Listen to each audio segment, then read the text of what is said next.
Ձեզ համար էլ պարզորեն խոստացված խաղաղությունը Փաշինյանը չի կարողանալու բերել, քանի որ ազգային ժողովում այս անգամ այդքան պատգամավոր չունի, որ խաղաղության պայմանագրի օգտին քվեարկեն։ Որ կարողանար միջև մերել էր։ Էնի Թուրքի գերիա, ուրիշ ոչ մի բան։ Օրդաղանի գերինա, մեկ էլ Ալիևի գերինա, Նիկոլովա, ոչ մի բան։ Կնիկս ընդ մահացած, մերս հերս Ղարաբաղում մահացած, հիմա որ ես նախնին չեմ կարում, մատ ծաղիկ առնեմ, տանեմ մորս գերեզմանին տանեմ, էդ ինչ։ Դրա վրա ինչ կարամ խոսամ, ոչ մի բան։ Նիկոլը մարդասպան, հողահար, տարածքը հանձնող մարդա, թուրք է ինքը, չէ։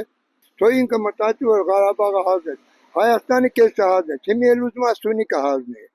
Հա, Սյունիքը աշխարհի ամենահարուստ երկիրն է, ինչի է ուզում հանձնել։ Թուրքին է հանձնում։ Ես այդ խաղաղությունը ինչ ասեմ։ Այսինքն իմ կարծիք էլի, բայց մենք այդ խաղաղությունը ոչ էլ տեսնենք։ Ինչու՞։ Որովհետև հեչ մի բանը վլը պարզ չէ։ Մենք խաղաղություն կտեսնենք, թե չէ։ Հա, անդրություններն անցել է։ Լավ է անցել, վատ է անցել է, բայց էլի Ալիևն դից ինչ-որ կան նույն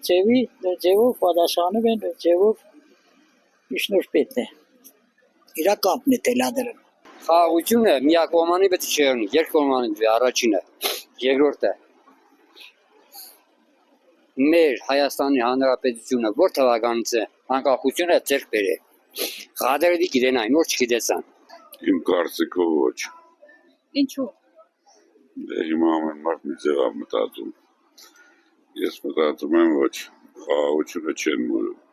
խաղաղությունը հավասար դիրքերից է խոսում, մուրալով ոչ մի բան չեն տալի, կամ տալիս են հետո հետը վերցնում։ Լավ կլներ, որ բերեր, տա Աստված բերի։